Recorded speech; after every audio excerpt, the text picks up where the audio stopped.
Platform is a show about games and nerd culture, and I'm your host, Brian Barnett. What's up? I'm Joshua Mobley. I'm Chris Shriver. Calm down.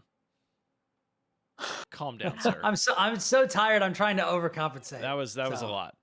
Is it working? I think we're all a little tired today. No, but I think we're all a little sleepy today. Somebody's got I know I'm sleepy. case of the Mondays.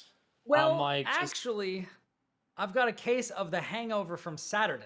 Ooh. Because I visited my parents' old house for the last time. Wow. Because they sold it. It is the house that they have had the longest in my entire life. It's the house that they have had the longest. And they sold it, and because my dad is actually retiring at the end of this year, and they are moving up to Missouri to live on off of Table Rock Lake, which is a place that my grandparents used to live, my dad's parents. Oh wow. And they moved away from there. They moved to Kansas City, but Table Rock Lake, the place where they lived, is like a place called Reed Springs or Reed's Spring. It's like a suburb of Branson. But this lake is dope. I don't know any of these places. So. I don't either. I know where Kansas City is. That's where my old job was based. Well, I don't. Yeah, so Is it in Kansas? No. Yeah, I mean half of it is. Well, yeah. Not all. But their half is in Missouri. But yeah, all my extended family on my dad's side live in Kansas City, and some of the people on my mom's side of the family also. But we used to go up there every summer and every winter, and we would swim on the lake. My parents had a house that was on the lake. We would go out in the boats, and we would go and we would ski, and we would fish, and we would ride over to one of the little coves where they have a huge cliff with like a swing, like a metal swing, and you could also do like cliff jumping like off of them into the water. It was deep enough. It was just a lot of fun. It was a really great summer vacation spot, and my parents are going up there to be close to their parents and to get further away from me, and also to enjoy their retirement and have fun and be on a lake that we all love, and that's a lot of fun. I can't wait to get away from Brian. Yeah, but it was sad because this was after I'd been about halfway through college, this was the house that we moved to when my parents came back to America. So this is the place that we all, came together. This is the house where I weathered a really bad breakup. This was the house that I lived in after I graduated college, but when my parents moved back out of the country and before they came back, where I was like just kind of alone and making it. So I had a lot of memories in that house. It's the house where I proposed to Audrey. Man. So, and now it's gone. So on Saturday we went down, and it was actually, so my daughter's actually fully vaccinated now. So we went down and we were actually able to hang out without having masks on for the first time. And we swam in the backyard, but because we were delayed by a week, all the stuff inside was already gone and packed up and moved away. So it was really weird. But we swam for a really long time and then went out to dinner. Our first time in a restaurant with our daughters since I don't even remember when. Since before the pandemic. Yeah. Wow. But then as we were driving down, we got a flat tire. And so it was like this whole thing that we were juggling all of this stuff at the same time as dealing with like this emotional stuff. But it was weird. So we were really, really active swimming, and then also had like this emotionally draining time. And then in addition to all that, like immediately like the next day having work or having like a bunch of other stuff. It was rough. It's rough. So I think honestly I'm still kind of recovering from that. Yeah, but how great was it sitting in a restaurant again? It It was pretty good. It was What, pretty good. What it was restaurant was it? It was a place near my parents' house called La Escondida, which is like a Mexican joint that they really loved. Where like they know the owner and stuff like that. Oh, that's cool. I was worried you were gonna be like, oh, Denny's. Or Yeah, something. Applebee's. No, it's like a small Some like trash establishment. family-owned Mexican restaurant. So they had we had combo fajitas. It was pretty good. I think it's not like amazing, but it's pretty good. Yeah.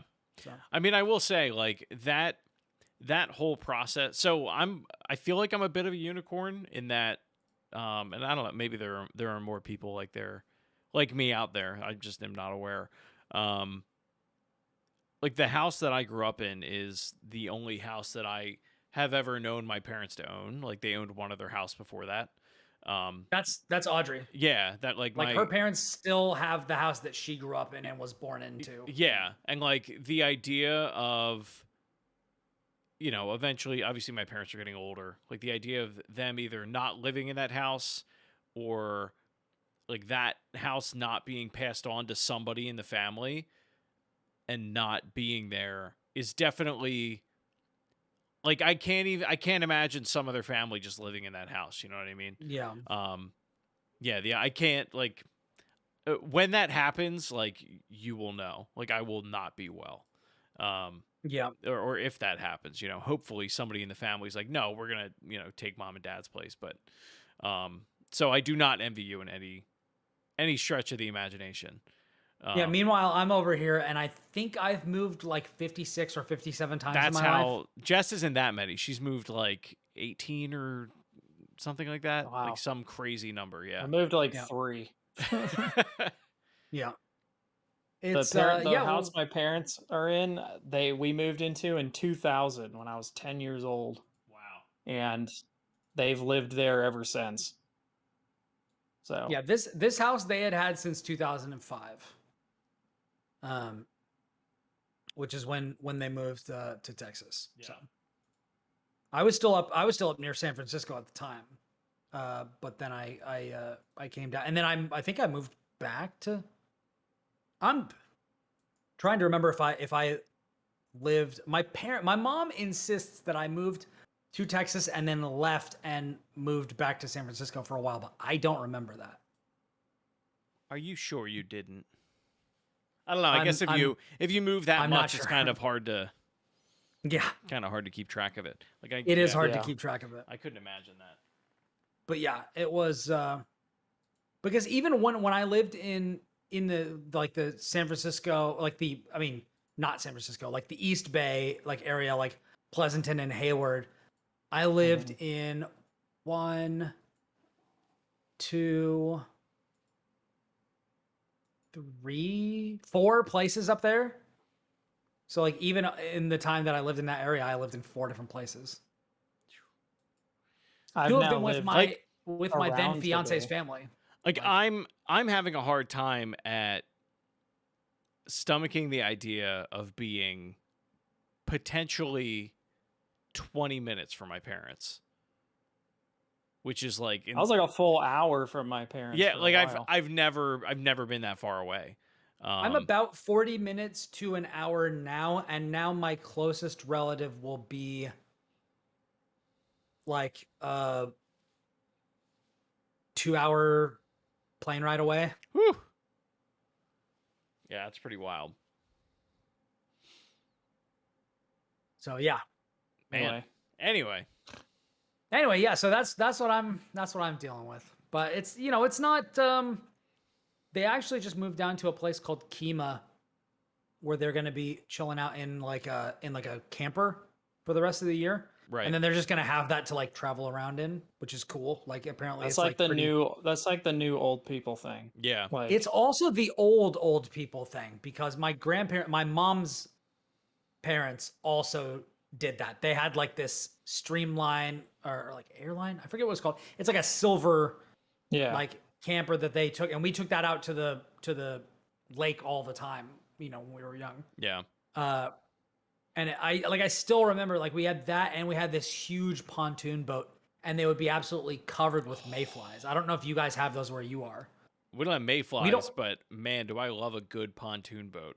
Like, put me out there 4 a.m, just give me a book and a bottle of whiskey. You won't see me for a couple hours. Now, nobody in my parents don't drink.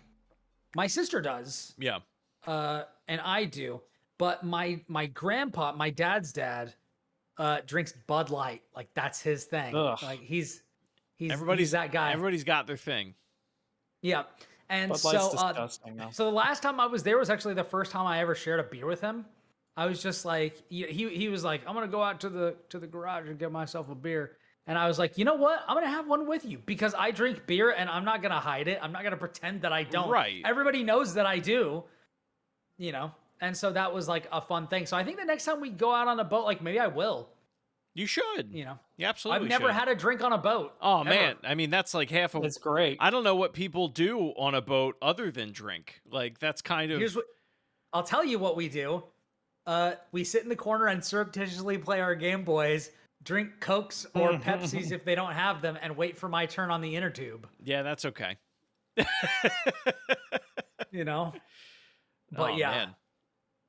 Yeah, that's honestly part of my motivation to just like, when I'm in my 50s, get a mountain house. Just like, house with a dock, go out, just sit on the water, drink a couple beers. That would be so awesome. But the thing with me is like, I want to live in a place that's like hilly or mountainous that also has like big bodies of water. And Houston doesn't have that. Jim Thorpe, like Pennsylvania. Texas doesn't really have that. Yeah. But I do miss that from California. Like, even if I was close to the beach, like I could see the mountains. Yeah. Like behind me. So like there was always something around, and it wasn't, it was flat, but like I could drive a half an hour and be at a place where it's not. Yeah. It's very hilly here. Yeah, I love that stuff. Yeah, man. But yeah, Mum Jum in the chat. First time out Tex-Mex. Well done, Brian. It wasn't as good as Ninfa's or the other places that we've been to, but yeah, it wasn't bad. It was what was close. We were planning on going to Beck's Prime, but we had to stay close to the tire shop so we could get the thing really quickly.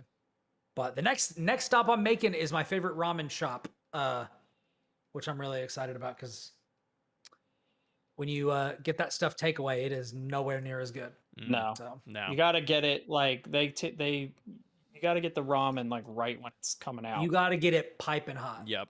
Yeah. Not the same. Especially this place with their like what is it? Soft boiled eggs that are in there. Ooh, baby. Yeah. Oh, baby. So good. So the Zune, so before the show, Josh and I were talking about the Microsoft Zune, and I pulled mine out of a drawer and plugged it in. It's finally charged. There are 9 Dave Matthews albums on this. Oh, wow. The Ukulele soundtrack, the La La Land soundtrack, and 4 Gorillaz albums. Wow, the last time you used that, La La Land had already come out? That's amazing. Yeah. Not too bad. That's crazy. Like, it was probably whenever Guardians of the Galaxy... it's that recent. I think it was whenever Guardians of the Galaxy 2 came out. Because that makes sense. Yeah, I think it's the same one that he uses, and I was probably like, oh, I should set this up. And then, went down that rabbit hole. You know what? As a matter of fact, I think I remember you saying that. I think we talked about that on the show. Yeah. Very silly. God, we've been doing this forever. We really have.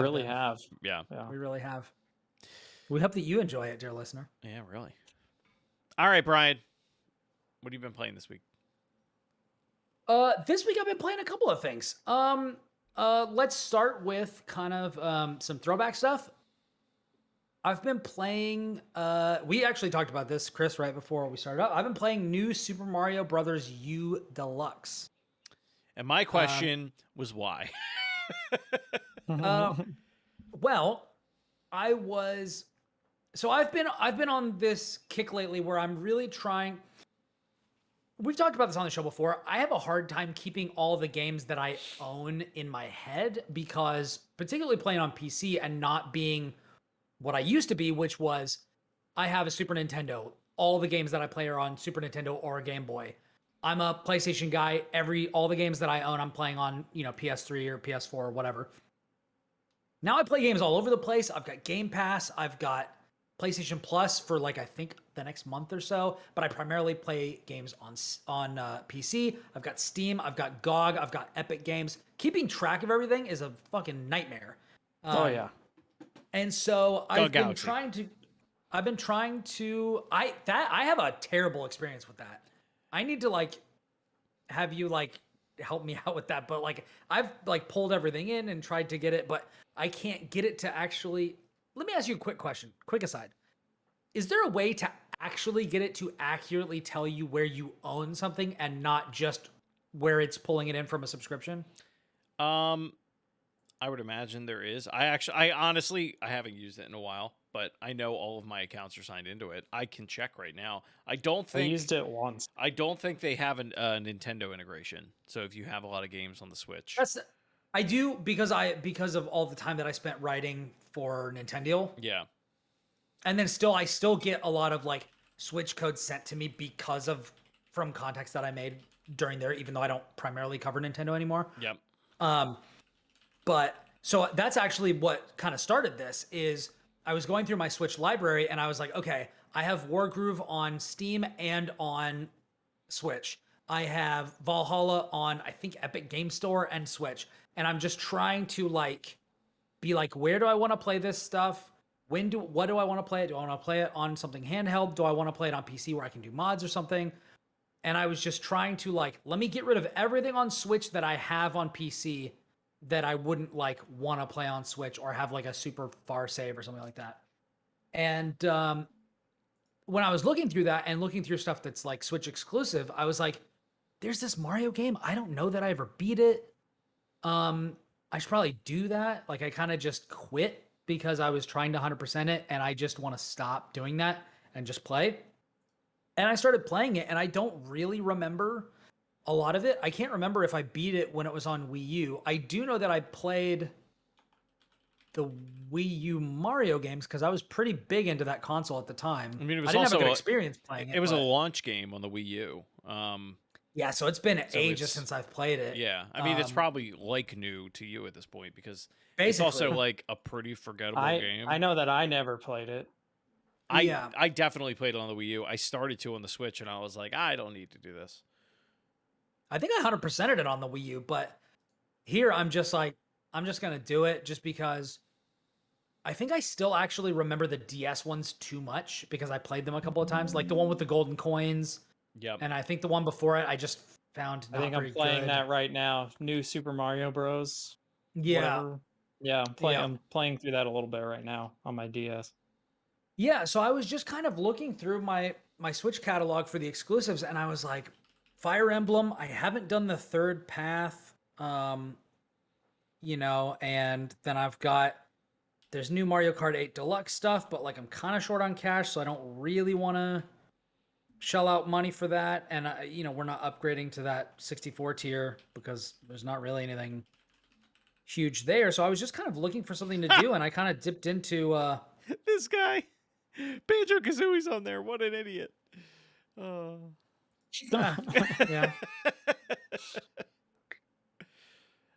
But yeah, so I saw that and I was like, I'm kind of feeling a Mario game. Let me dip back into this and see. And then I was kind of like, I'm enjoying this. Let me just kind of run through it. So I just played. I think I've only played 12 levels since I did that. But it's wild because I started playing it, got up to the 4th or 5th world in it, and then just stopped. Oh wow. I think I got annoyed at one of the ice levels, and then I was just like, all right, I'm out. Yeah. So then I basically just picked up from there and then went down to the poisonous jungle and then another area and was just kind of enjoying it as something to not really think too much about, just kind of enjoy when I'm just going to go sit down for 5 minutes or whatever.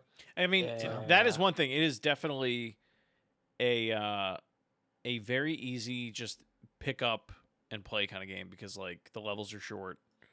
It doesn't ask a lot of you, but there are a lot of levels in it that I would say are less than fun. There's some really annoying stuff in this game. Yeah.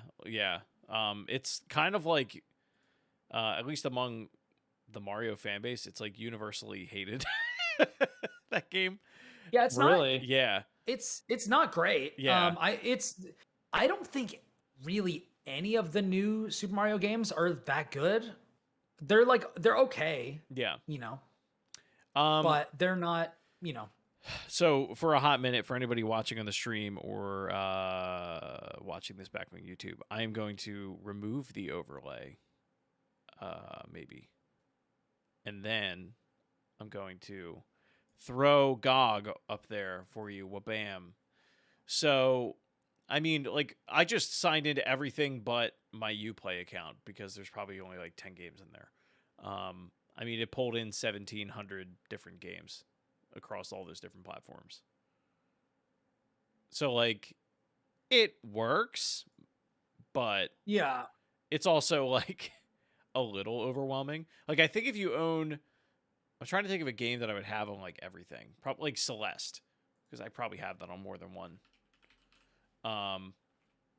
I think it'll actually flag like For Honor where you have it.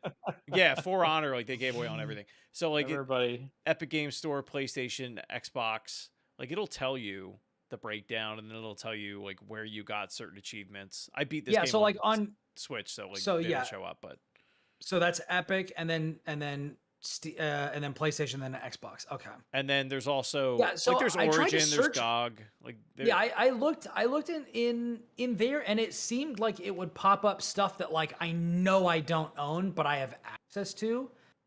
And so like I couldn't figure out a way to separate Xbox from Game Pass or PlayStation from PS Plus. I think if you, I could be wrong about this. I think if you have a game that you've played on Game Pass, and it like registers an achievement, I think that's how it tracks. Like, oh, you have an achievement, therefore you must have access to this game. Oh yeah, okay. At least I assume that's probably how they flag it. yeah. Yeah, because there are games on there that are like, yeah, you own this game, where I'm like, I definitely do not own this game. Yeah, that's probably why it's happening. So that's kind of crazy. like I'm having the same issue with just my PS5, which like is not going to be an issue for much longer because my subscription is almost up.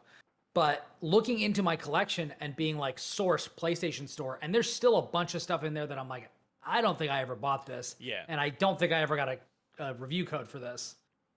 So like just trying to parse like, what do I actually own? Yeah, but also like, does it matter until you actually want to play the thing? Like, yeah, if you want to play something like, and this is because I used it's to be all that. just like my mental stuff. That's Like just I'm it. trying to organize this in my head. Like I used to be like that, and I've gotten to a point where I'm like, there's just so much in every library at this point that like if I want to play something badly enough, I will do whatever means necessary to play it. But like I've got to really want to play it if I don't already own it somewhere to like buy it again on a different platform, or you know what I mean? Like at the very least, I know I can go to that and just be like, all right, I have it somewhere, or I had it at one point somewhere.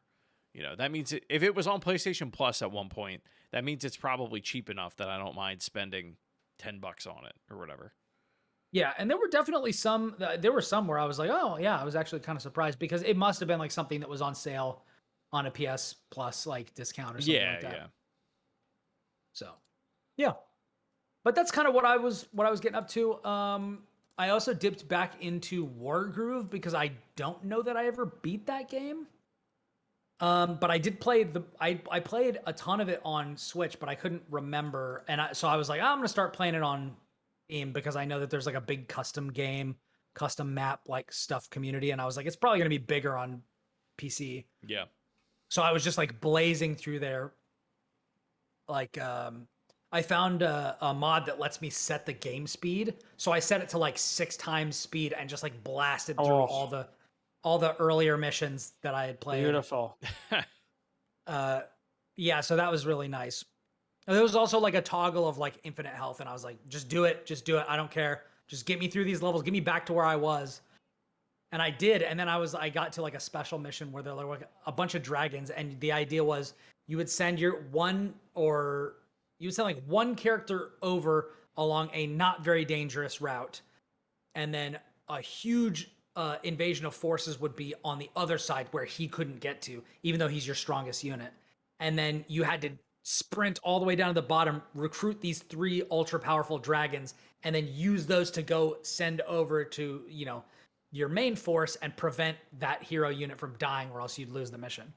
And it was like really tense. I had to do it like I think 4 or 5 times, but it felt good to be getting back into like this kind of strategy game sort of a thing. So I think I'm definitely going to be ready for, as an aside, when the Tactics Ogre game comes out, I'm definitely going to be ready for like. There's a new Tactics Ogre coming out. I think they're remastering Let Us Cling Together. I think is the it's either a rumor or a leak or it's confirmed. I don't know. It could be anything. It either exists or it doesn't. I'll look it up. Yeah. But Wargroove is it's not Chekhov. Who's the other guy who was like the cat's either dead or alive in this box? Schrodinger. Yeah. Schrodinger's announcement. Yeah. But yeah, that's what I've been getting up to. Wargroove is freaking great. Like I never played, as we've said, like I never played Advance Wars, but like this kind of seems to be what Advance Wars is, or like what's that game? Metal. Oh my god, what was that game? It's not Metal Slug. It's like not Gunmetal. No, but I know what you're talking about, and that one wasn't very for good. Switch. Yeah, but it was like God, I freaking have it on my Switch. Hold on. I have no idea what you're talking about. Some indie game. Was it a Switch exclusive? No, it was on Steam. No, also, but it came out there first. It was not great. Strategy game. Metal. Fatigue? No, but that's how I felt. Tiny Metal. Yes, Tiny Metal. Yeah, that's probably it. First try. Yeah, Tiny Metal. It's kind of like Wargroove is kind of like fantasy Tiny Metal. Got which, it. like, if that means it's like Advance Wars, then you know, Wargroove is more like fantasy Advance Wars, because Advance Wars is good. Yeah. So if this is what Advance Wars is like, then definitely count me in for Advance Wars whenever people decide that the Russia and Ukrainian war is not a reason to not release games anymore. Unfortunately, yeah, I mean, the conflict in that game is literally the same thing that happens. It is happening in real life. Like, kinda, yeah. Which is maybe why that's primarily why they're not releasing it. It's not like Call of Duty, but like, oh my god, they're not releasing Call of Duty because there's a war going on. They're like, no, there's literally a game based on what's happening right now. Yeah. Which I didn't realize until this weekend. I was reading up on it and was like, oh snap! I thought it was just Nintendo being Nintendo and doing Nintendo things. It's pretty close. Yeah. But someday, maybe. Who knows? I have it pre-ordered at Target and have for a while now. Do you really? Yeah. It was like, wow. This is delayed till... Anyway. Yeah. Till whenever. Yeah. We shall see. Yeah. Guess we shall. I've gotten into some shenanigans the past couple days. Yeah? Yeah. But what have you done? This is like deep dive nerdy, like retro stuff. So I apologize if you don't understand anything that I'm about to say. One thing I did was compiled the Ocarina of Time PC port that they put out. I put that on my Steam Deck. So if you're not familiar with that, what they've basically done is I'm not familiar with this. They've reverse engineered Ocarina of Time, like with like a debug ROM build of it. So you can basically run it on PC with like any graphical settings that you want to put it at and like any frame rate. So if you have like this ultra crazy high widescreen monitor that's like 144 hertz or whatever, you can like set it at that and it will like fill the entire thing and it all renders like perfectly. Like there's no problem with it. Beautiful. And then on top of it, they've added like all these like interesting quality of life things. So you can map items to the D-pad, which like in Ocarina of Time before you can only do it to like 3 of the C buttons. So it lets you like map. That was a 3DS change, right? I think so. But they've like added it to the N64 release. there's like a bunch of like random cheat codes that they've integrated into it, but yeah, it's like this full. I love me some cheats, man. Yeah, it's this full on PC port that, it just like makes the game better. Like you can, it's upscaling the game from 240p at 20 frames a second to whatever the hell your computer can run, basically. But there's all sorts of videos on YouTube of people like doing all kinds of crazy stuff with it. It's still like it works. It is still early in development. There's still people that are like making things for it. So is this the Ship of Harkinian thing? Yes. Okay. Yeah. So if you Google it, it's called Ship of Harkinian. That is the rabbit hole you're going to want to dive down. But I mean, it's Ocarina of Time. Like if you've played that game, then sure. But like you can do things like increase how quickly the text scrolls by. So like when the Deku tree is taking like forever and a day to talk to you, like just move it along, or hoot. There's like a make the owl better button. I don't know what it does, but like it's in the menu. Make the Does owl it make it better. so that you don't accidentally say, do you want to hear that again? All of that garbage again. I assume it Oh my flips it. God. Like I assume it flips those options. I don't know for sure. But that would be nice. There's all kinds of things like that in the port, which is really cool. So if you are like nostalgic for Ocarina of Time and you've been like for some reason maybe thinking about diving back into it, it's a good game. It's definitely worth checking out. I will say though, like I'm in this weird space where, and this kind of leads into my next thing, where I have the CRT, I pulled it out of the attic, I want to get it repaired because I want to play all these retro games on it, and Ocarina of Time and a lot of other N64 games, like they were designed to look a certain way on a certain display, and an LED or LCD display is not that. So like when you get dropped in a pre-rendered background or a pre-rendered environment in Ocarina of Time, like pots look blurry and like benches and the walls and stuff like that. And everything just like looks out of place. And when you put that, well, at least when you put that on an LCD, if you put it on a CRT, it doesn't, like it all looks natural and like it's supposed to look that way.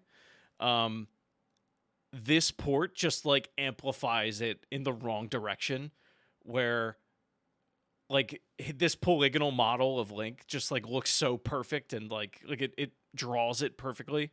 And then all the backgrounds just look like shit. There's just like no, like I'm at odds with myself where I'm like, okay, this runs at like a perfect stable frame rate and it scales like incredibly well, but it also looks so like distorted. It's just, yeah, everything just feels like a little out of place. And like, I feel like I'm being sacrilegious to this, like, you know, I could play Ocarina of Time on the N64 in the living room, like with like CRT filters on and all that stuff and try to like recreate that look. And I feel kind of dirty doing it on a PC, like with all these enhancements on it. Dirty in a good way. Yeah. All right. So I don't know if I'm going to keep playing it because I've played Ocarina of Time like a million times. But it was definitely one of those things. It only took me like 10 minutes to set up. And I just kind of wanted to see how it ran. But it runs beautifully. Mumjum in the chat says, fix the owl, turns the owl into a Lord of the Rings eagle and flies Link wherever he needs to go. Man, just flies him straight to Mount Doom. Wait. Which is oddly the same name of a mountain. Yeah. Right? Oh, no, you know what? He said that, and I was like, wait, can you do that? I'm thinking of Mario 64 when you get on the, there's an owl in that game that can fly you around. But anyway. The other thing I've been getting into is the Analog Pocket. Banjo-Kazooie. Well, Banjo-Tooie, but I'm not going to talk about that. Oh my God. Yeah, I did. Right, and I was joking. I did play a little bit this weekend. I'm not going to talk about it. But the Analog Pocket got what is like quote unquote considered its like quote unquote jailbreak. So what the people at Analog have done. Josh is like, all right. Yeah, I'm listening. Hello. They have released what's called. You had me at Analog Pocket. Let's be honest. Yeah. But it's called the Open FPGA like platform. It's basically an open source platform for FPGA programming and cores. For those that don't know what I'm talking about, It's basically software that runs console hardware, or runs console games as if it's like on the hardware exactly. Like, it's better than emulation could ever possibly be. They go gate by gate at the CPU layer, and they replicate the behavior of what that hardware used to do, and they do it within software. Didn't they do this? We were looking up Nesticle the other day, and I think the guy who created Nesticle created a new. I know. We were waxing poetically about Nesticle. Nesticle how much was great. I love it, but like, the guy who made Nesticle, I think, made an NES emulator that does this exact thing. He probably did. I mean, there's also like, so any FPGA cores are used in this thing called the Mister Project, which is like a whole other rabbit hole you can go down. But basically, what Analog has done is just made this this platform more accessible for anybody who owns the Analog Pocket.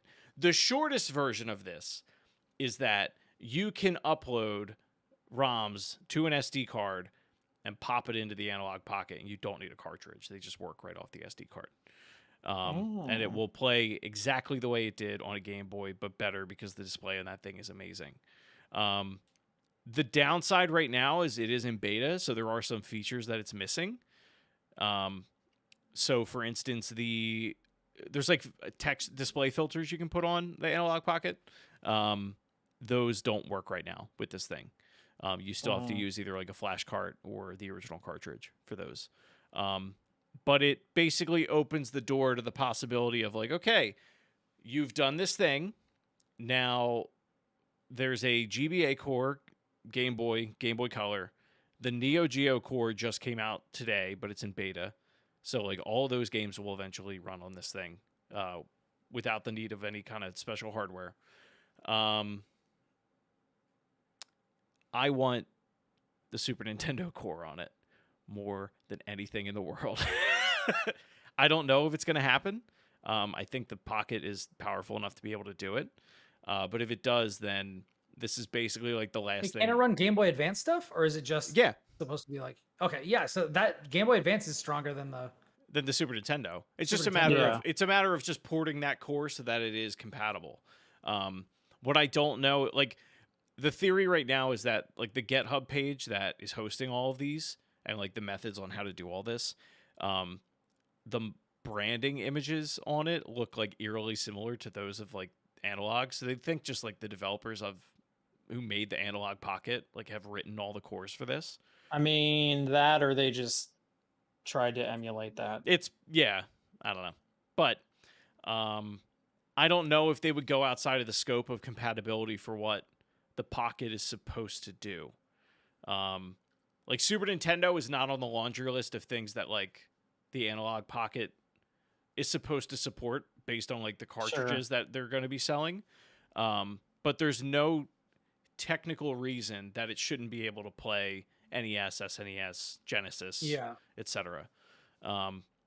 If it can, then like this is like the best thing that you could ever buy right now for just like accurate at home retro gaming at this point.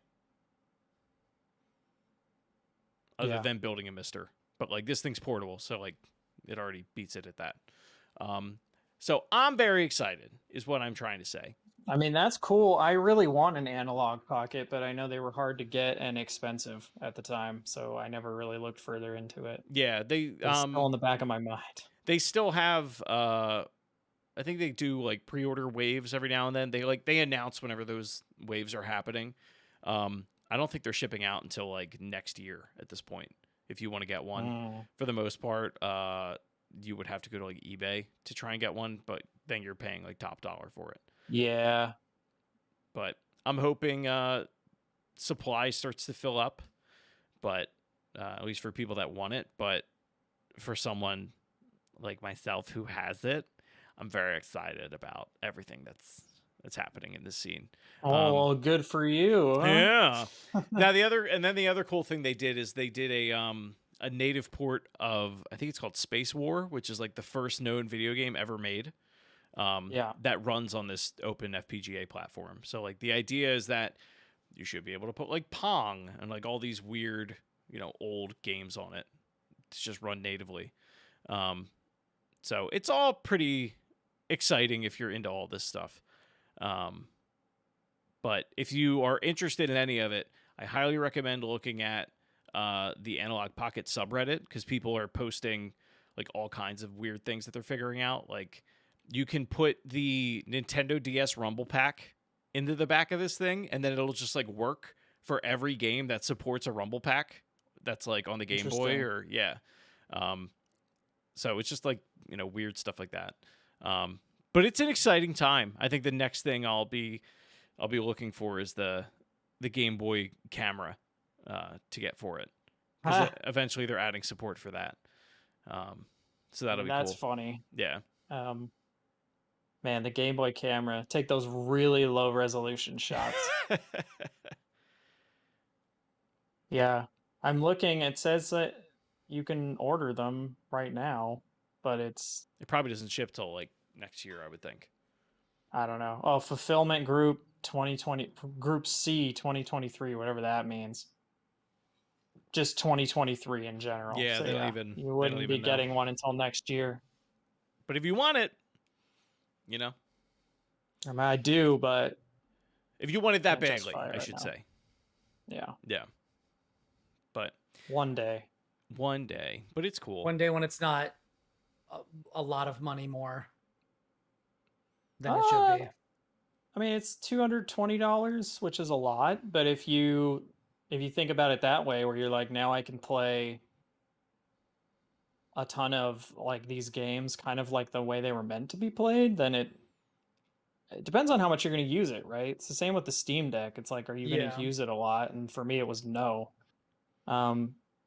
Right now in my head, just because I'm playing a lot of like 2DS stuff right now, in my head, I'm like, yeah, I would use this, but that might change. Yeah, I mean, moments like this kind of come in waves, right? Like, yeah, if this thing does get NES and Super Nintendo support, like, there's a very good chance I start to part out my living room PC and just use the deck in the living room if I want to play GameCube.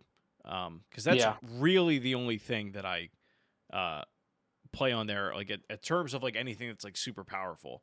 Because I have the N64, and then everything else would just be on the Pocket, and like I kind of love the idea of that. It's like as best case scenario as I can get with the majority of like all this old hardware that I, want to play, and it's like I guess I'm done. Like I don't need to keep chasing the dragon of, how good can this get? And I also like we always kind of want, like, at least I always find like we always want the one thing that just does all of it, but I have it, and I don't like it. It's not the same. Yeah, exactly. It's not the same. Like I've started to notice like playing 2DS game or DS and 3DS games on an actual DS is like, oh, this is actually really nice. Yeah. Like this wouldn't feel the same if it was something where it was two screens next to each other on a big widescreen or something. I'm like, this wouldn't be quite the same experience. Like I kind of like that it's the, on, quote unquote original hardware, even if it's maybe not necessarily. I can tell you that I have definitely felt that as well. Like as somebody who is in the post game of Pokemon Soul Silver, I haven't played that much of it because I've been playing it on my laptop instead of like and it's not on a Game Boy. Yeah, because that game is expensive now if you don't have it. So, especially if you want all the Pokemon full box games retain copy. value. Yeah, yeah. No, it's weird. Like as badly as I wanted to have that thing in the living room and have it like flawless, every time I sit down to use it, it is not a flawless experience. And it's at the point where I'm like, I don't even like turning it on because I always find something that's wrong with it. And then I'm like, oh, let me tinker with this instead of actually just like playing the game that I turned it on to play. Yeah. Whereas with the Steam Deck, it's like, for the most part, I turn it on and it just works. Like I've gotten it to that point. Interesting. Yeah, man. Yeah, dog.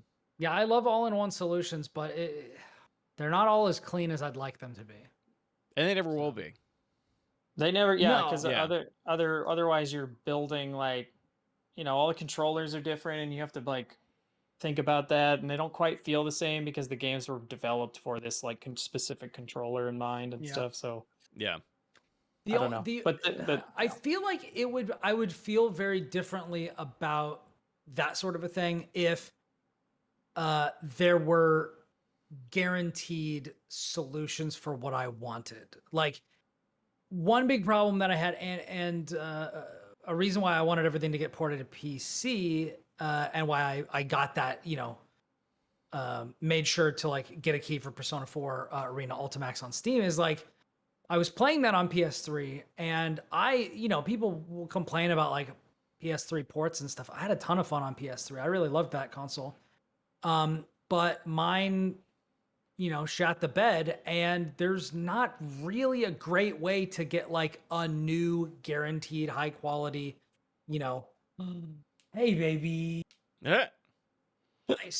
my sweet child. A child appears. I love you. Yeah, exactly. Hey, do you want to look over here at Mr. Josh and Mr. Chris? Look, you want to wave to them and everybody else? Everybody who's watching? Hello. Say, hello. Oh, look at this. I love you so much. Her hair got long. Thank you for coming and saying hello to me. Are you gonna go help Mama with some things? I was like, no.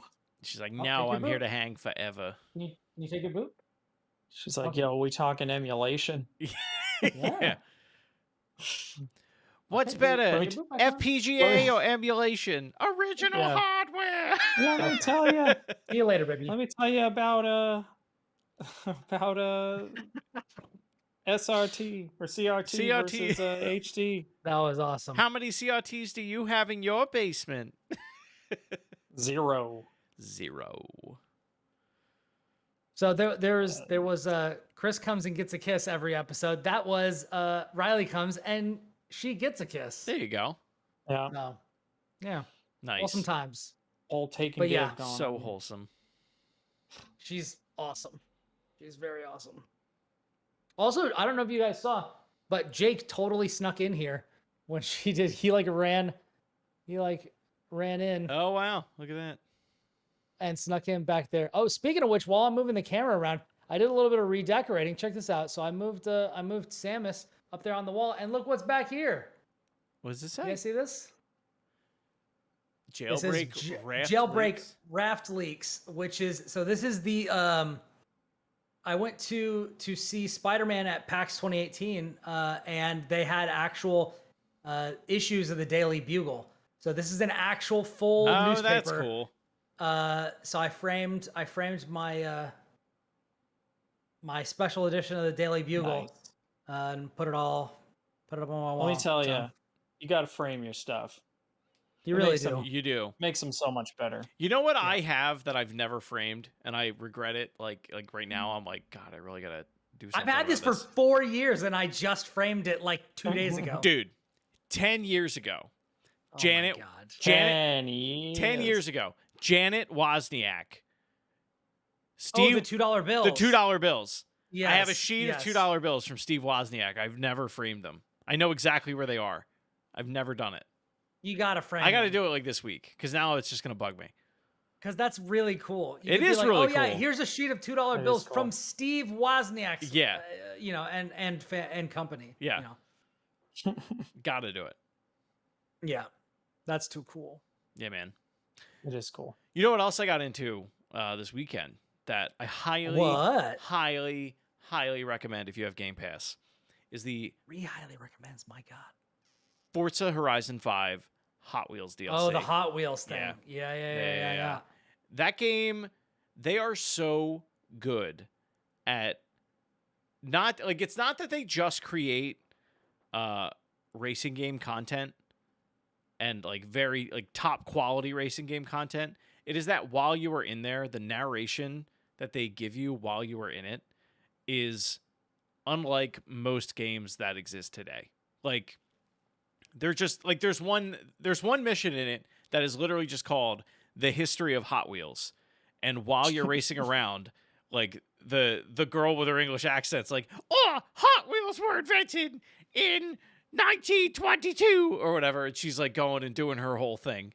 And like you're really? getting 1922. I don't know when they were, but like you're going through and you're like playing the level and you're doing the race and like you're learning about, you know, these toy cars that I would never have known about otherwise.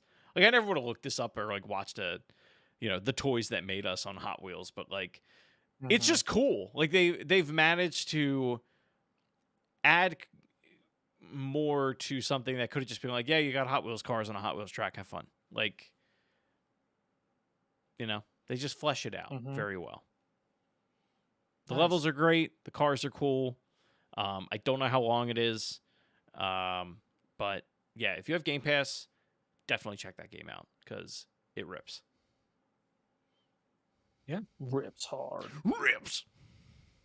I mean, I'm never not gonna be like, yeah, a Forza Horizon came out. Like, I think I actually replied to Ryan on Twitter because he posted this thing about this, and I was just like, is like I don't want to curse anyone, and I'm not like downplaying. It's hard to make comments like this. Yeah, it's hard to make comments like this and not have people feel that you're either one like just all over people's business or whatever. I think I know where this is going. But like, can they put out a bad game? Like, how long has it been since this studio has put out something that wasn't a 9 minimum? I don't think they can. At least they can't so long as the people that work there still work there. Hold that thought because I need to get my smooch. Yeah, here we go. Kiss cams. Love you.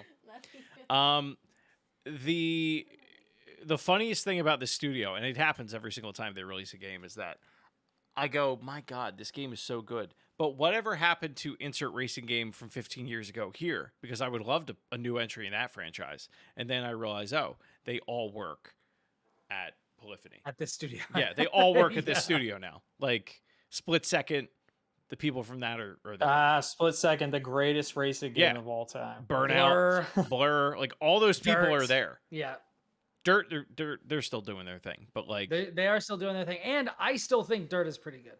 Dirt's probably my second favorite, or Grid.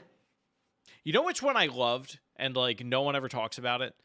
Toka Racing. It was a Codemasters game on Xbox. I feel like Codemasters gets a lot of love though. Oh yeah, like that studio definitely does, but they stopped making that franchise because Forza like just ate their lunch. But man, Forza ate pretty much everybody's lunch. To be honest. But those games were and really for good reason. Yeah, it is really cool to see them kind of transition from. I know that they did it so long ago, but still, like to see them transition from the sim racing to the arcade racing and do it so well. You know what? They did it very well, but like what I found interesting, and I continue to find interesting while I play it, is it's still not as arcadey as like a true arcade racer is. Yeah. Like it is not as arcadey as the Hot Wheels, like the proper Hot Wheels game on PS5 and Xbox. I think even just by nature of it being open world, they're not that arcadey. Right. Or like a Cruising USA. Like it is not, you know, cruising. Yeah. I think I would actually prefer it. Like if basically everything or almost everything in Forza Horizon was the same, but they were actually bespoke levels from a list, I think I might actually enjoy it even more. Yeah. But anyway. You should play Forza it. stuff is good. Forza stuff is good. You didn't need me to tell you that, though. You knew it all Wait, along. who? I should play it or our viewers and listeners should play it? Anyone with Game Pass should play it. That's very true. Mic drop. That's very true.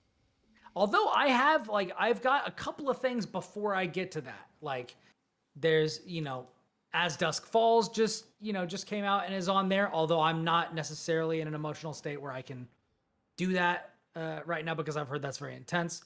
There's also like Guardians of the Galaxy, which is like on my list, and then like some other stuff. Ugh. Xbox is a whole can of worms that I'm trying not to open right now because I'm trying to get through some of my Steam stuff first. But there's like 8 games on Xbox that I either own or are on Game Pass that I'm like, I really want to play this. Yeah, but you know what? That feeling is always there. Like, there's always something on Xbox that I'm like, I should play that. And yeah, that's true. 9 times out of 10, I don't. But yeah, I do think about it. I'm getting to the point where, like, on PlayStation, there's only like 2 or maybe 3 games that I like want to play. And they're available elsewhere. They're just like, I have them there or whatever. I got to tell you, and like, I've talked about The Last of Us a lot on this podcast, and I wasn't expecting to go here this episode. Yo, this game needs a remaster. Like, the original Last of Us? The original Last of Us, like, even The Last of Us Remastered, like, that game... You think The Last of Us Part 1 is needed? It's time. Like, that game... I got to and it's funny because somebody actually shared on the Last of Us subreddit today. There's a video of the exact part that I'm talking about. If it's still upvoted, you can find it. I was at the section where Ellie runs from Tommy's power plant, and you go on horseback, and you're like, you're on to the find horse. her. Yeah. And the entire time you're going, there's like a part where you're going up a hill in the woods while you're on the horse, and the pop in, like the texture pop in that's happening, and like lights are like flickering, like the just the lighting effect that they have, it's like flickering in and out, like, because it's loading the next section. On remastered on PS5? Yeah, like, wow. And there's just weird stuff like that I think I always just kind of took for granted, and I was playing that game so much for so long that I just didn't think anything of it. And yeah, like, there's a lot in there that by today's standards is not great. Like, if I were to give that to somebody who's never played it before, I think they would look at me like, what is the big deal? Your king? Like, this is your god now. Like, you know, it makes complete sense that Sony is having them remake it, because for them to be like, we have this new HBO series, this is like our cream of the crop, and then to be like, oh, and if you have a PS5, you can play the PS4 re-release. It does make sense. They're doing a tie-in. They want this to be as big as it possibly can be. Let's get rid of any possible pain points that this might have. Yeah. The only bummers to me are like the character model changes. I'm fine with it, honestly. They've been touched on a bit before, but like, I think them changing Ellie to make her look like she looks kind of older, I think takes away some of kind of the emotional stakes, or like the danger or the tension of like somebody who looks like she, like in the original game, she looks like she's like 11 or 12. Yeah, like I don't even know if it's she looks older. She looks like too much of a different person.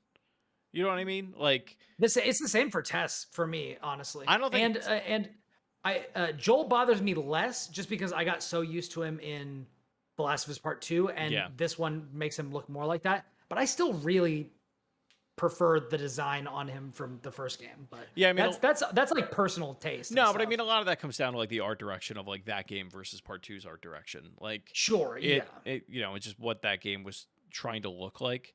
Last of Us Part 1 was like almost realistic with like like 10% Borderlands kind of like, not cell shaded, but like that kind of characterization on the characters. Yeah, like there's the scene. It's a little bit exaggerated. The scenes that you see it the most is like when you're in it's not City Hall, whatever the hell they call it. You're at the Capitol. You're at the Capitol building. And it's in Austin, right? Yeah, and they have these close-ups of Joel and Tess, and like they have these like white glowing effects around them. And then you'll also see it in the scene right after you chase down Ellie, and they're in the bedroom and they're having that conversation of you know, you're not my daughter, and like all that stuff. And I sure ain't your dad. I sure ain't your daddy. Yeah. But they have this like weird effect around them that I imagine is going to be gone when this re-release comes out.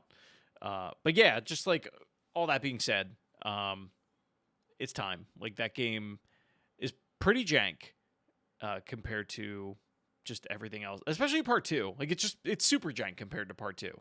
And part 2 is like, and I know that like there are a lot of people out there who like kind of bristled at part 2. Like, I think that we all, of the ones who have played part 2 that are on the show right now, and all the guest hosts that we had for that episode, like, we were all very high on part 2. Yes. Part 2 is excellent. Yeah.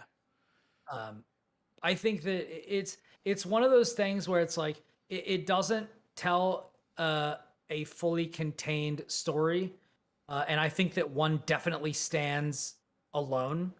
Like, you didn't, like, I stand by what I said before. Like, I think that 2 does a really great job of expanding the world and bringing a lot of depth to it, both emotionally and mechanically. Right. But I stand by my original comment, which was The Last of Us 2 didn't have to exist. The Last of Us is no, and I think enough on its own. I think most people, would agree with that.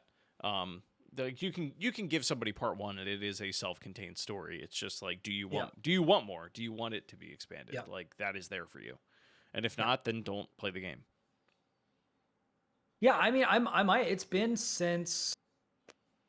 basically been since the PS3 version. I think I played through like part of the first mission, or like part of the first and second missions of the remastered version, but otherwise I haven't touched it. So yeah.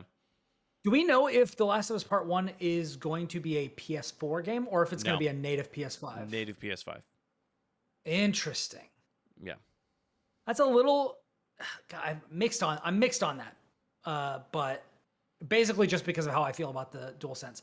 Soon we'll have like different licensed controllers that we can use on that platform, but until we do, I just gotta deal with it. Yeah, I mean, I was playing Stray on it last night, and that was like all I could think about was how much I hate using this thing. But my hands just don't conform to it. I don't really like it either. Yeah. Have you guys found that the D-pad is like really not accurate? No, and you say this every time we talk about the DualSense. And every time I don't like. I will never agree with you on this. Like, it's fine. It's fine for me. It's fine. It's fine. Sorry. I can't say I've used the D-pad a lot, but I haven't found it. Here's what happens. Every time this conversation comes up, Brian talks about how squishy the D-pad feels and how he keeps dropping combos in Dragon Ball and how the sky is falling around him and like there's nothing we can do. Like, I could play Shovel Knight all the live long day with this thing, and it's fine. But Brian, have you tried a different DualSense? Like, maybe yours is fucked up and that's why you're dropping combos. I only have one anymore now. Because I sold my other one because I never played 2-player games on this thing. Because Audrey has her own Xbox now, so why would I? Yeah. Well, I guess now I would, because now people can actually come in my house again. But yeah, it's. Yeah, I don't know. Maybe it is a bad one. Maybe I'll get one of the. Maybe I'll get like the cosmic black one, because that one's been calling my name. Do not listen to me, Brian Barnett. Do not buy a PlayStation first-party DualSense controller. If you're going to buy another one, buy a third-party one. I will not sit here in the Discord chat and listen to you drop bombs on this controller any longer. We know you don't like it. I mean, I'm so with him. I don't really you like think it I should either. get like a scuff or something like that? Yes. With mechanical buttons? Yes. I'm not, but it doesn't make any sense for you to spend $70 or whatever it is on the same problem. Yeah. Like, just don't do it. Fair. But the other thing, and so I've legitimately thought about that. I've been like, okay, either this is what I did not mean to get into this. Oh no, we're already here. But, We're here. So I've got two ideas. I've got 3 ideas. How many ideas you got? One, I spend like $150 to $200 on a like scuff or one of these like high-end competitive retro reworks of the DualSense, where they go in, they add mechanical switches under all the buttons in the D-pad. They replace a bunch of that stuff. They can put grip on it or like different triggers or what have you. There's that option, which is more expensive and I feel like riskier because it's more expensive. 2, I just wait until other actual PS5 controllers are available from Mad Catz or whoever. I buy those. I mean, not Madcast, No, but I I don't know know, who it's- makes them now. Like just Razer funny. or something. Like I get like a Razer or I get like something I like mean, that. who usually does when it? they come out? Scuff, Astro, I think usually Razer, and then Astro and Razer, they're the ones who did the ones where you can like swap the yeah, stick and D-pad and stuff like that. But those are all like right now they're only available for PS4, which doesn't help. But as soon as the PS5 native ones are there, then I can do that. My third option is the least expensive, and it's basically guaranteed to work. And that is I wait until Brooks converters are available for PS5 native, and then I just plug in my freaking Xbox controller. I don't see that ever happening. You don't think so? No, I think they are at a point. If it does, it'll happen like mid to end of the life cycle of the PS5. They are being so Apple about this, like they being Sony. Like they have taken so long to even allow any other third-party controller on the shelves, and we still don't have that many. Like there's only a few. I know It's extremely obnoxious for the one generation where I really need one. This is very similar to the Xbox 360 generation, where if for those that weren't around or don't remember, like if you wanted a wireless controller for the Xbox 360, it had to be first party. Otherwise, it was wired. Like, Xbox did not share. It was some proprietary wireless technology that like they would not patent to anybody else. Which thankfully the 360 controller was great. This isn't even in that same boat though. Like it's just Bluetooth 5.0. At least I think it's 5.0. But it's just Bluetooth technology that like you can sync a DualSense to a PC with a Bluetooth dongle. Like it. Yep. This is no different. It's just them gating all of this stuff. All that being said, which surprise, surprise, they charge people for crossplay. They do a bunch of it's just Right. anti-consumer stuff. Right. Which is the Sony PS5 generation. I mean, motto. Microsoft also doesn't let you use any microphone you want on their console, and it's you're infuriating. never going to be able to use the Yeti. Let it go. I should be allowed to. Can you do it on a PS5? Fair. Yeah. Oh, all right. Then I stand corrected. I actually, speaking of peripherals, I actually plugged in like my Corsair keyboard. I was trying to figure out how to like plug in a keyboard and mouse to my Series X to play Halo, and I totally got the mouse working, but for whatever reason, my keyboard wasn't working. I think there's only certain ones you can use. Like there's certain drivers that they've allowed onto the Xbox ecosystem that will work. I know one of them. I think is I just Razer. need to search around and find like the cheapest good like mechanical keyboard that's like $20 or $30. Why do you want to do $50 this? tops. I can't play Halo Infinite on pad. I feel like I'm just awful at the game. I'm so much better with keyboard and mouse, but I want to play like upstairs, and we've got like a dual console set up. You play on the PC and play with her. Because then I'd have to play downstairs when Audrey's upstairs, and I want to chill together on the couch. Isn't there only one TV upstairs? We've got a little side thing that's got a PC monitor. Got it. Okay. We've got like a side table where we put like drinks and stuff, but it also has PS5, Series X, and my Switch hook up so we can watch stuff on the big screen, and I can still have a side TV going and play games. Have you seen this real quick? Because this was the one thing I wanted to bring up. The Hori Fighting Commander Octa for the PS5. That seems like that might be up your alley. It could be, but it has the classic like Sega 6-button thing, which I never got into. And because it has that 6-button thing, I think I heard somebody say that it does actually have both bumpers and both triggers. But I feel like it's missing something. Like, does it not have like the analog sticks or something? It's missing a right analog stick. Yeah. See, this is the thing where I couldn't just use it as like a substitute. Yeah, you're right. I honestly didn't even notice it until you said it, and I was like, oh yeah, that is not there. I did definitely think about that because I was just like, God, give me something. Like I feel like if once I have that option to do something, it's gonna make my PS5 experience just way more comfortable for me. Yeah. But the Scuff controller looks like it is available now. It starts at $199. The problem is, it is like almost the exact same form factor as the DualSense. Like, it doesn't look any different. It doesn't look like an Xbox controller. You know what I mean? Mhm. Which controller doesn't? The Scuff PS5 controller. Yeah. It still looks like a DualSense. So, like, if you think that I mean, controllers, it is. That's what they do. But like, that's what they do. So, no, but like, yeah. there was a point where like the older Scuffs for PS4, like you could get one and it had the asymmetrical joysticks and like it looked like an Xbox controller, but this one just straight up looks like somebody else made a DualSense. Like, this probably won't fix your problems. Probably not. But, you know, hey, when you're desperate, you're looking for any type of solution, you know? Yeah. God be with you. That's all I have to say. Yeah. I'd love to be able to play more on PlayStation. And I will say I've been playing a little bit with the DualSense in the past couple of days, and I haven't had any wrist pain, but I also haven't been going too ham. It's one of the reasons why I haven't been playing Ghost of Tsushima, because, like, I'd like to get back in that game. And, like, there's a part of me that's like, maybe I'll dip into, like, Horizon Forbidden West or something. But other than that, and, like, Red Dead 2, there's nothing on my PS5 that I want to play, really. Yeah. Yes, I'm in the same boat right now. Like, I'm so, like, when I do want to play a game, I'm kind of still just playing PC stuff and then my 2DS. Yeah. And then occasionally jumping on the Xbox for things, but, you know.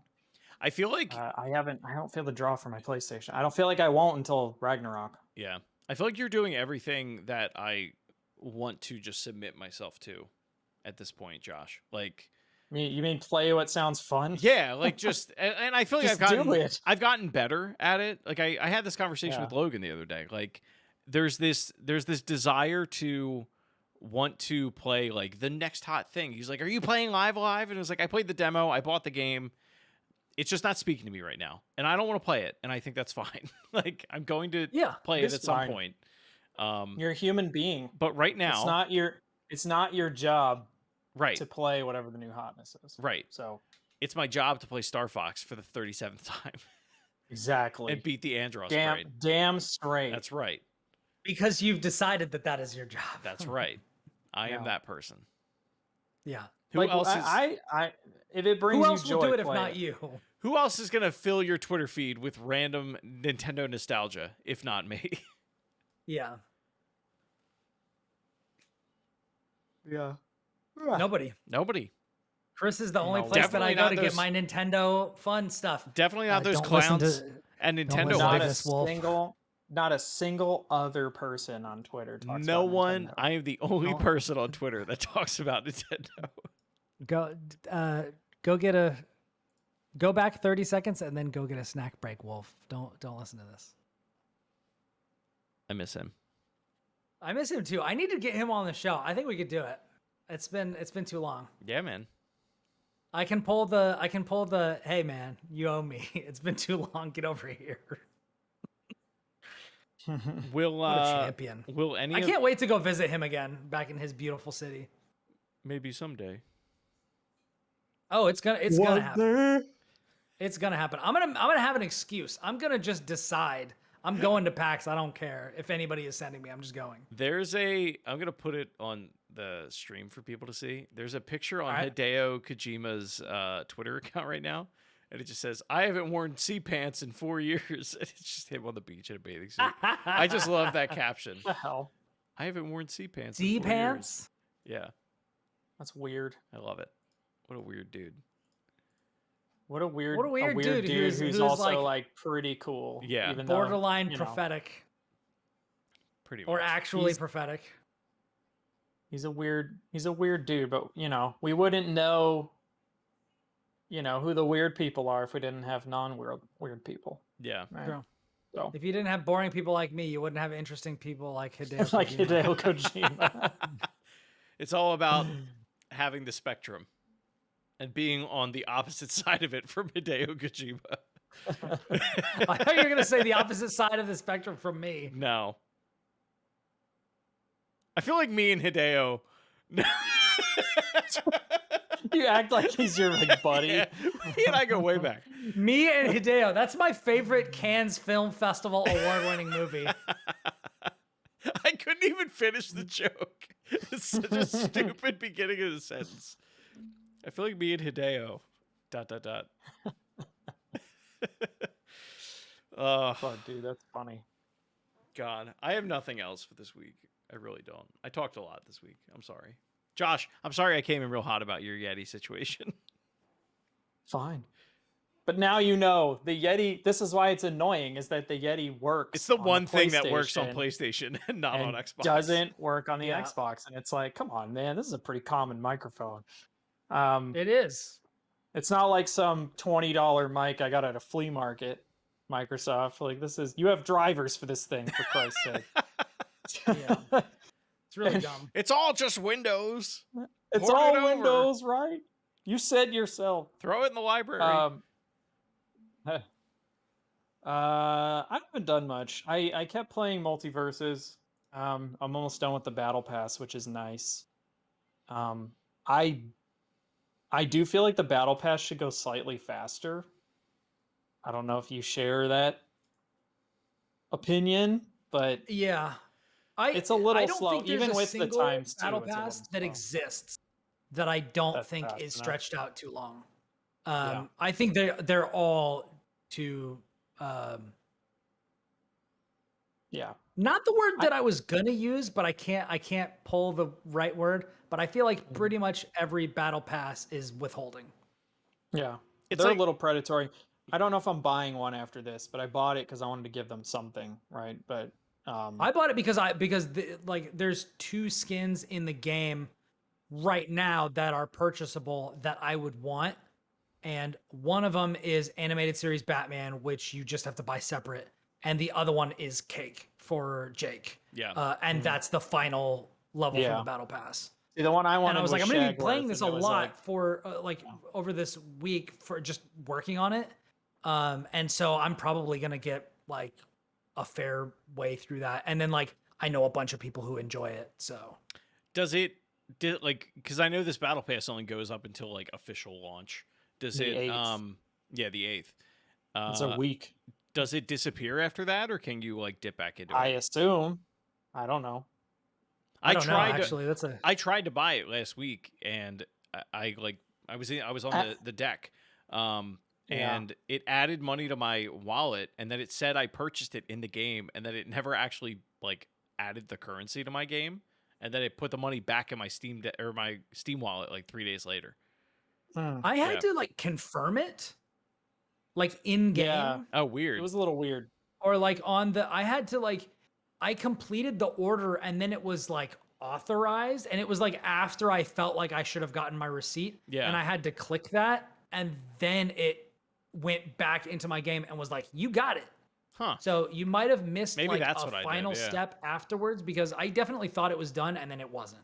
Interesting. So, which like I would rather it be that way than like, oh, you looked at this sideways, so we charged you. Right. You know, I'd rather one than the other. But Yeah.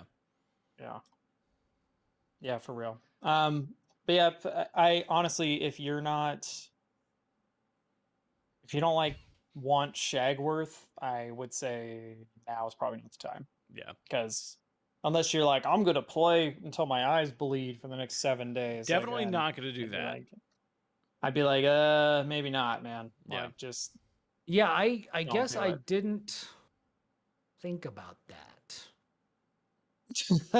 I mean, it might carry over. I bought we it don't day know, one, but so I hope, but I have this feeling it won't. yeah, I don't think it will. If they do, I would buy more.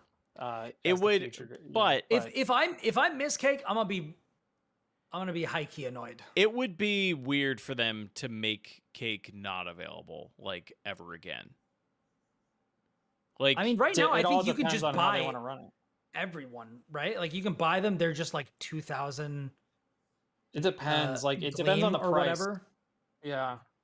Hmm. I mean, I'm cool with them just like if the pass goes away and they're like, I mean, you could buy that later, then I'd be like, okay. yeah, sure, but is it like as whatever. egregious as Fortnite's are? Like, some of the Um, Fortnite skins are like $20 a piece. Like, I know. I think I would never do that.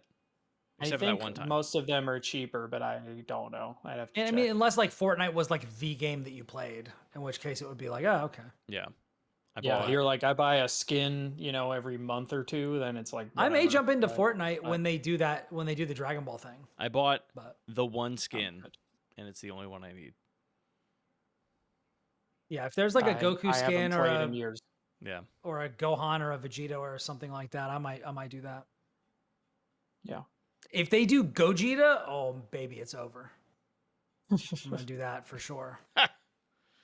Even though I never play Fortnite, I'll just be like, well, maybe if I get into it later, I'll just have. Can't anymore. It's a big advertisement. I can't do it anymore. Yeah.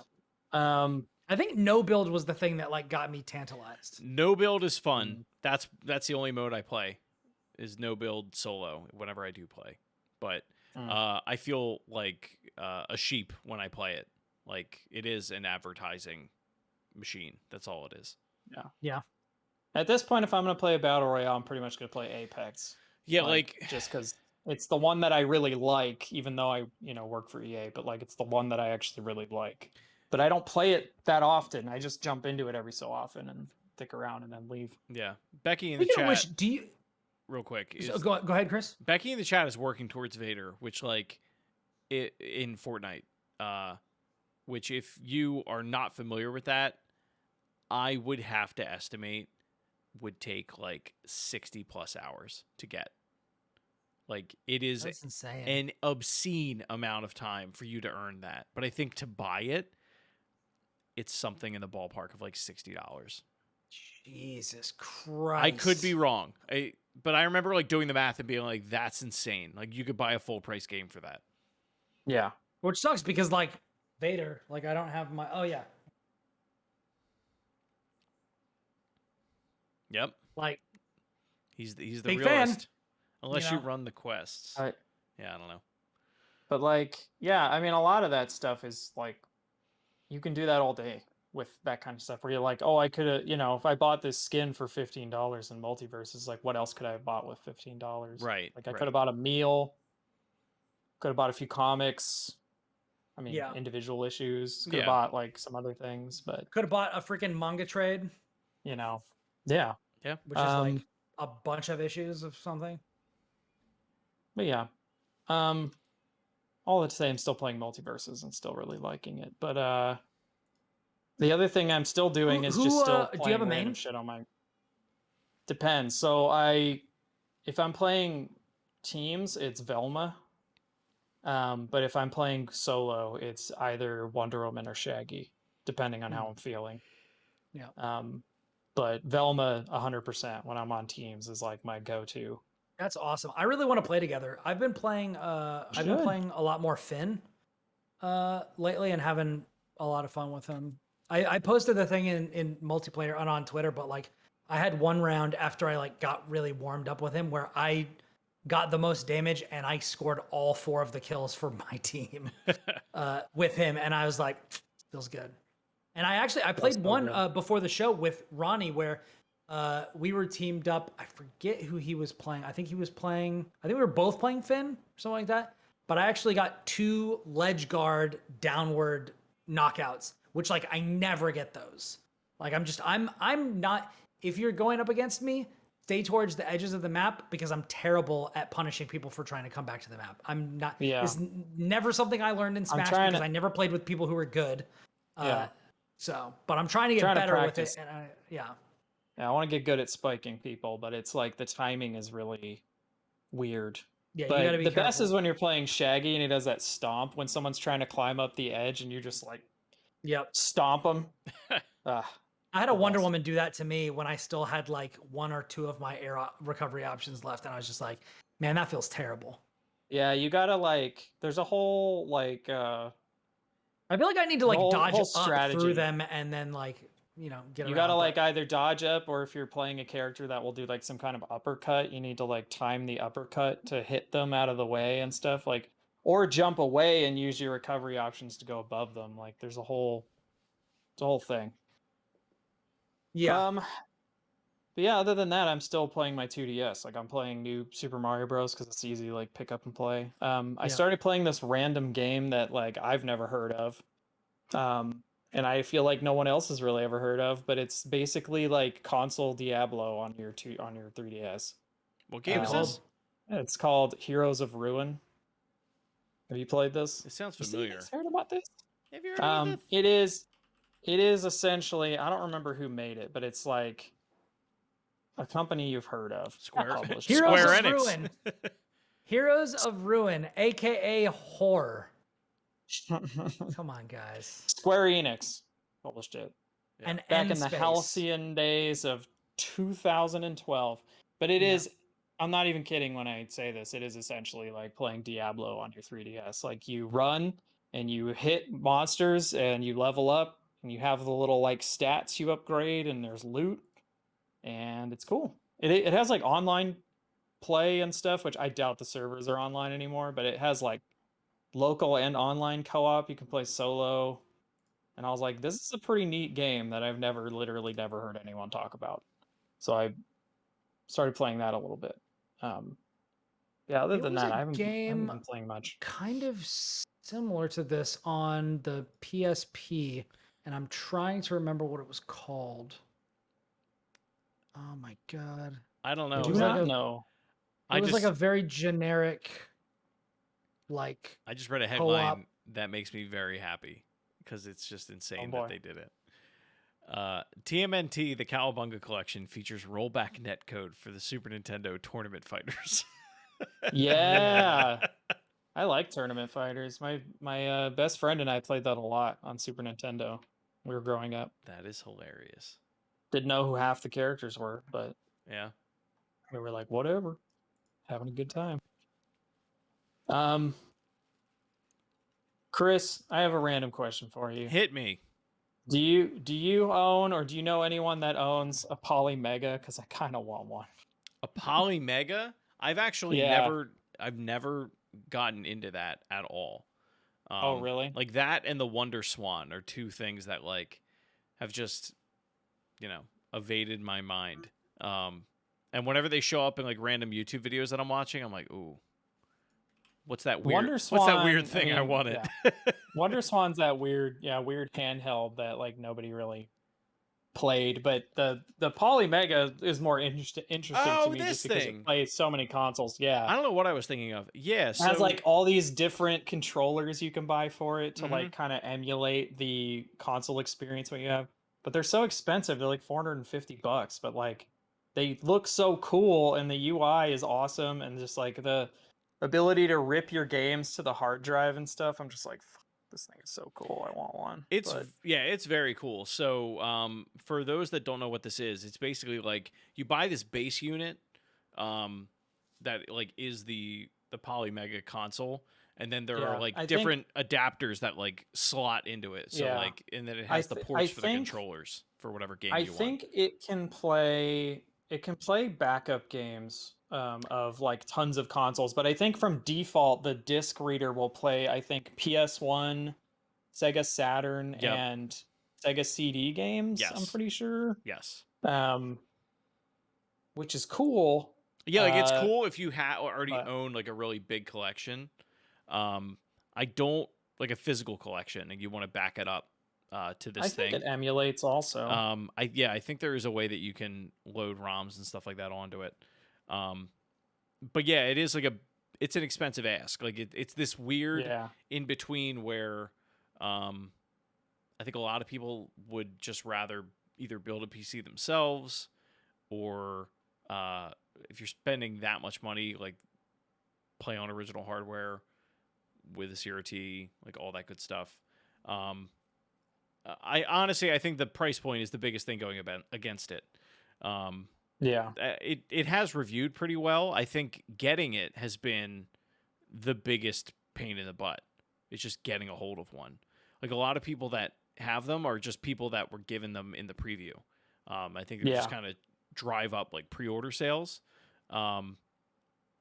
Their site right now even says new orders placed after January 3rd, 2022 are anticipated to ship the second half of 2022 with no date specified. It's a cool idea, being able to be like, I've got Star Fox, like dump the cartridge on here and there you go. It also lets you like if you get a Japanese copy of like a game that didn't come out here, like let's say you get like Mother 3, and then you can have change the like region. patch. Yeah. If you have the like translation patch for it, you can literally put it on like a thumb drive and plug it in, and it will like do the translation for you on your copy, which I think is like really, really cool. But yeah, it's the same with the what's it called? The Analog Pocket. It's like I really want one, but these things are so expensive. But I almost feel like you also get what you pay for because they're so the quality is like top tier for sleek. Sure. Yeah. I mean, I will say like the interface of the Polymega is like far superior to that of anything that Analog's ever made. The interface is freaking amazing. Yeah, like if you've never seen like the Super NT like video from Analog or like the NT Mini, it's basically just like here's a list of text with the games that you want to play on it. The Polymega. This looks like Netflix. Yeah, that's exactly what it is. It reminds me a lot of Battlepasses actually, like just the metadata that it pulls in. But I mean, it's how much do you want to spend to play these old games? Is what you have to ask yourself. One of those things, exactly. Right? Yeah. Oh well, I was just curious. Yeah, it's a cool thing. I don't know what I was thinking of when you said Polymega at first, though. I don't know. Yeah. Anyway, I do want to address real quick before we sign off Becky's thing in the chat because I think she makes a good point. This is back to the Battle Pass thing. She says, I just don't find Battle Passes predatory since they are, in theory, infinite, as they give you enough currency to buy the next season. I guess the next season pass each season. It should go if you get that far. Right. Well, it should go without saying, if you don't play the game a ton, the Battle Pass isn't for you. I paid $10 once in April and haven't paid a dime since, and I have dozens of dope skins. And she's exactly right. Like, I don't feel like I was like I bought the Fortnite Battle Pass, the last one that came out because I had never played the game before and figured I'd do it and give it a shot, see how long I stick with it. I haven't gone back in probably about a month and a half, 2 months. And I don't feel like I was gypped by any means, but if it's the only thing you play, then like it definitely makes sense for a free to play model. I mean, Destiny was the same way, right? Like I never thought that I was being gypped out of the money that was spent on it. It's more the time. I don't think we can say that. You can't say that anymore? I don't think it's like a gypsy thing, apparently. Is it really? Yeah. Get out of here. There's no way. No, I'm pretty sure it is. But I know what you mean. But I also think that like I don't most think, of the people son of a bitch. Thank you for telling me. You're most welcome, of the people who are Wow. finishing Battle Passes are like people that are like, yeah, I basically play Fortnite or whatever. But Right. like the problem is that if you like playing lots of different games just casually, like they are feel bads because then you just aren't getting as many things. And also, and if you spend the money, then you don't get, you're not going to get everything because you can't possibly play enough.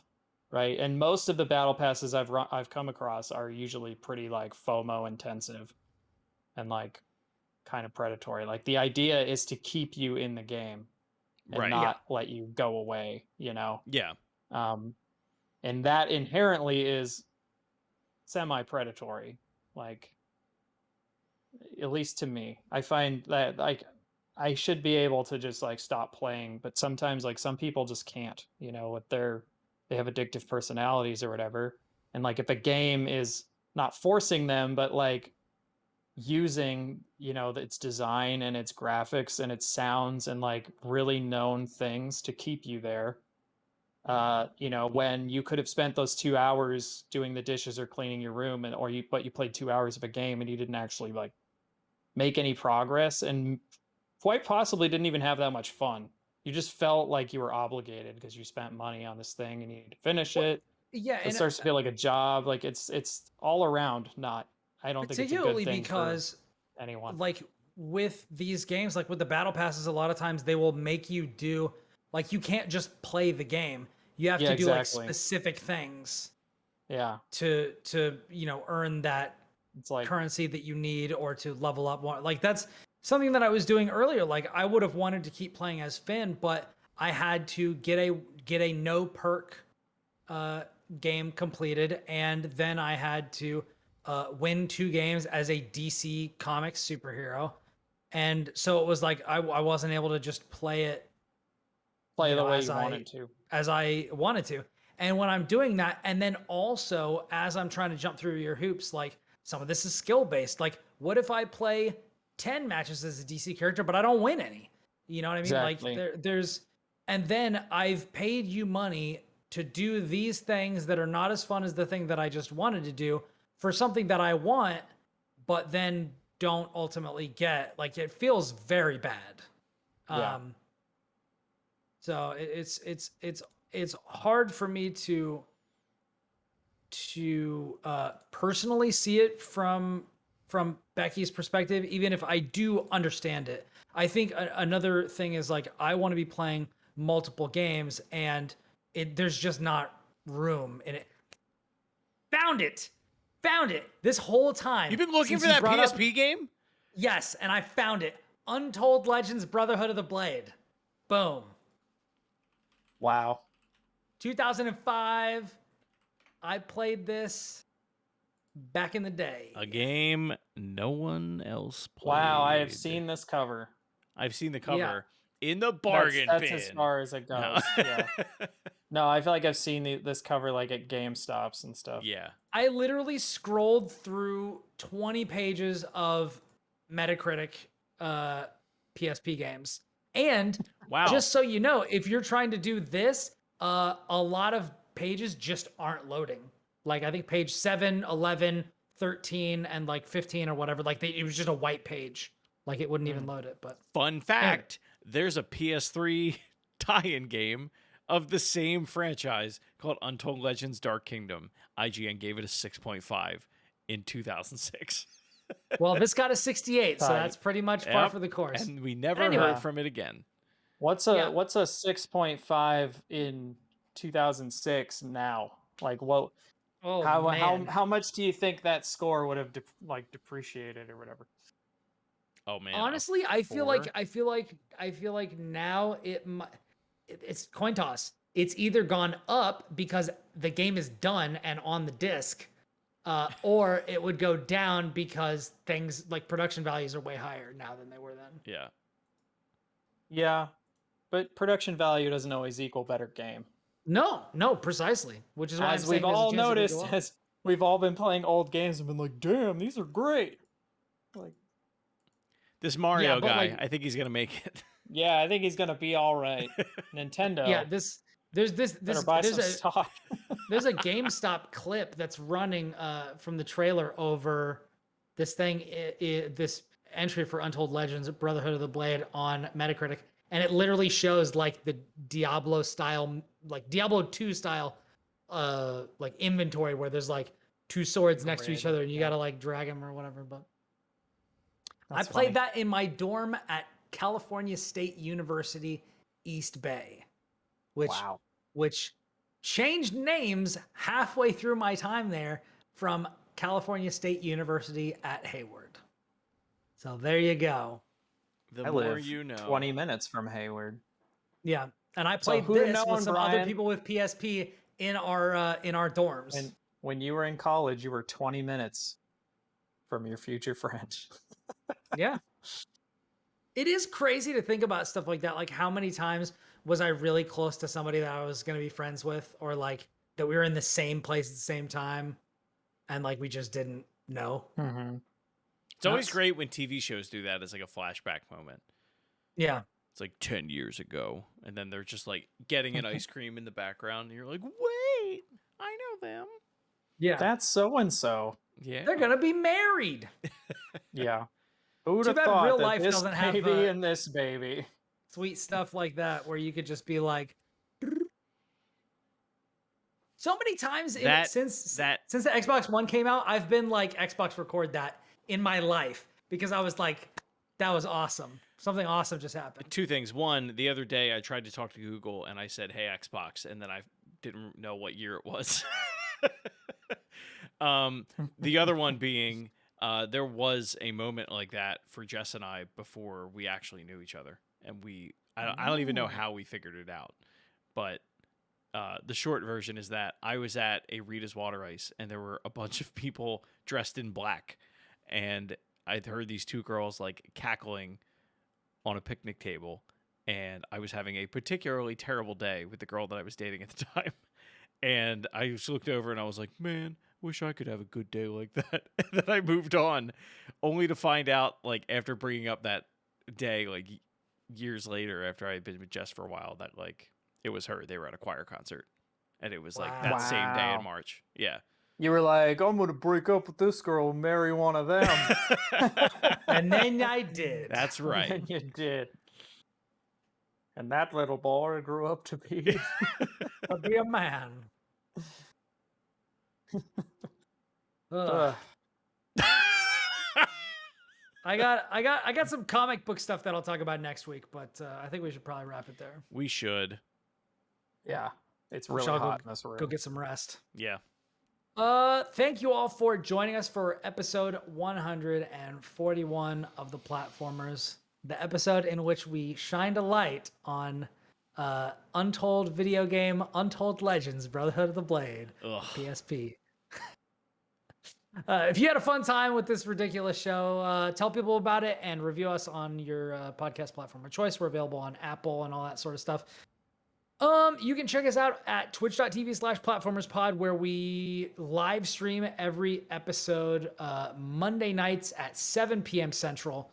And then those episodes are archived later at youtube.com/platformerspod by the illustrious Christopher Shriver. And you can check us out on Twitter, all of us together at PlatformersPod, and you can find my stuff on Twitter at Ribnax, which is where I am on all of the things, including Twitch, where I sometimes stream, but I've not been doing lately because I'm prepping for vacation. And I was getting ready to say goodbye to my parents' old house and all that sort of stuff. But you can check out my stuff on MultiVersus on IGN.com. You can check out my guides for Stray at GameSpot.com. And you can just follow me on Twitter at twitter.com/Ribnax, where I tweet about a bunch of stuff, and you can hang out and have fun and at me, and I'll answer all your questions and talk to you and all sorts of fun stuff like that. Cool. You can find me on Twitter at the Jawa Josh. I don't tweet that much, but if you want to see the cool video essay stuff I'm working on, you can go to youtube.com/mediaismythic. You can find me at Shrives93 all over the internet. You can also find me on the Toadstool Boardroom. We are recording our episode a day early this week with a follow-up episode for the Pokemon news that is going to drop on Wednesday. So you can expect those episodes on Wednesday and possibly Thursday. Go ahead. I was going to say, fun fact, first Pokemon game I'm going to play since Ruby. I pre-ordered the new one. No way. Look at you. Which one are you guys getting? I'll get the other one. It's Scarlet and Violet, right? Yeah. Yeah. I got Scarlet. I usually get both because Jess and I each play. My friend is getting Violet, so I was like, all right, I'll get the other one. Yeah. Cool. I'll get whichever one has Growlithe in it, which is probably going to be Scarlet. Yeah, probably.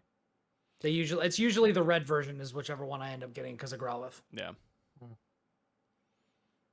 Yeah, other than that, I don't have a lot going on.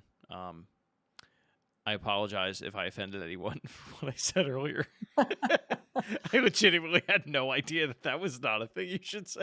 It's more new, I'd say. I thought to myself, all I could think of while he was like, I can't say that anymore, son of a bitch. And then I thought of two other even worse things that you could have said, and you're like, fine, from now on I'm going to say, somebody Jewed me out of it. Oh my God. Or like just dig else. a deeper hole. Yeah, like I just imagined like the slapstick or like Saturday Night Live universe where like person like, gets corrected on something is like, man, I'm so sorry. I didn't mean to offend anybody. You know, I really went and like just makes it worse. Yeah. Some Polish joke, some Native American joke. or whatever. Just imagining it getting worse and worse progressively. That's why I was like stifling laughter. I figured you were just laughing at my stupidity. No. I've had a lot of people around me that have not known that one specifically. Yeah. But yeah.